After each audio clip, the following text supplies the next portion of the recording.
As we prepare for Season 5 of the Amazing Builds series and the release of Elatrion, we have to remember that not all hunters have access to the same gear, weapons, and especially jewels.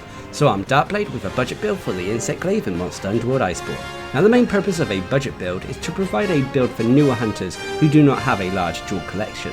Thus, the builds featured in this series make use of a lot of alpha armor pieces that should allow newer players to farm more jewels for their collection.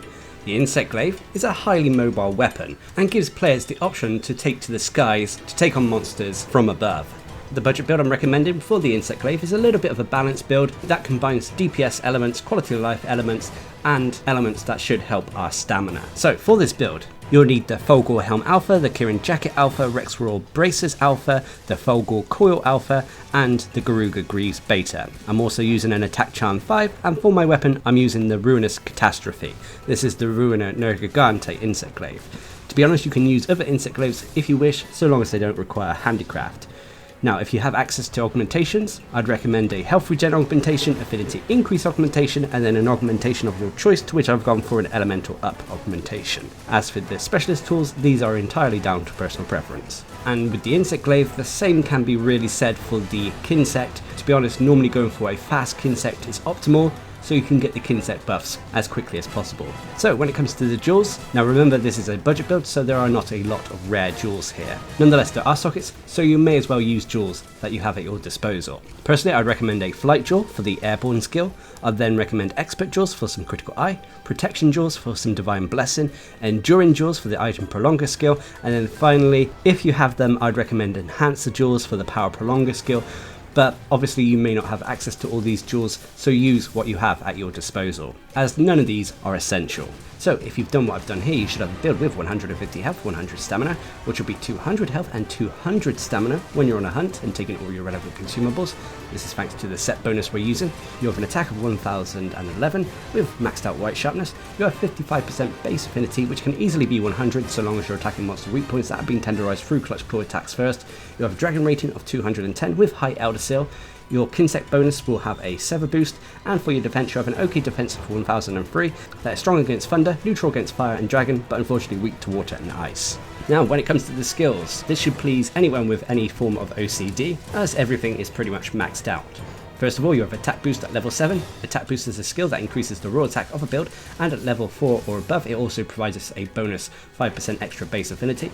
You have Critical Eye level 7, which increases the base affinity of the build. You have Health Boost level 3, allowing our health to get to that maximum of 200. You have Weakness Exploit level 3. Weakness Exploit is a skill that increases our affinity so long as we're attacking monster weak points. And should you tenderize these weak points first, the increase to our affinity is even greater. Weakness Exploit at level 3 provides us a potential 50% extra bonus affinity. You have Power Prolonger level 3, which is a byproduct of the jewels, so you may not have this skill, but it is a quality of life skill nonetheless for the Insect Glaive that I like to make use of. Basically, this increases the duration of your Kinsect buffs, so you don't have to refresh them quite as often.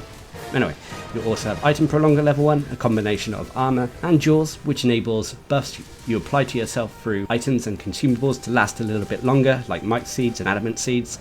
Your Divine Blessing level 3, which is a quality of life and defensive skill that allows us to potentially take less damage when we take a hit from a monster. You have Airborne level 1, which is a byproduct of the jewels we're wearing, which is all thanks to the Flight Jewel. This is highly recommended if you like to use the Insect Glaive in the air, as it will increase your damage from your attacks whilst you're airborne. And finally you'll have Resuscitate level 1.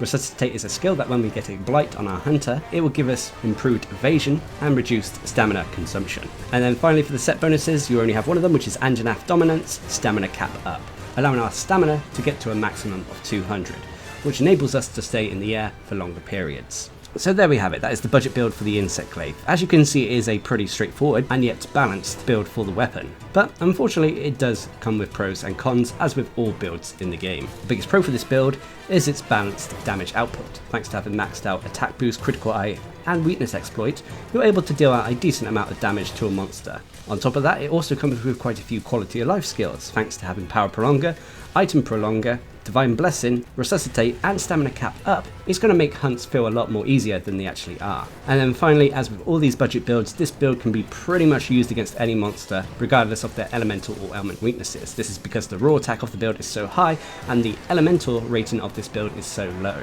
Of course, if the monster is weak to dragon, this build is going to do even more damage. But of course there are cons. The biggest cons for this build is, first, it's a jack of all trades but master of none.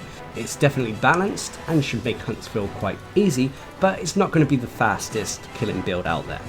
And the other con is, unfortunately, this build has no handicraft, meaning that if you did want to swap the weapon out for something else, and you needed handicraft, you're going to have to make sacrifices here or there, which could damage the performance of the build. But regardless, this is an effective and efficient Insect Glaive build for newer players out there. Combining the various attack and offensive based skills with the quality of life based skills, it makes for efficient hunts, while at the same time providing you enough survival that you shouldn't be fainting all the time.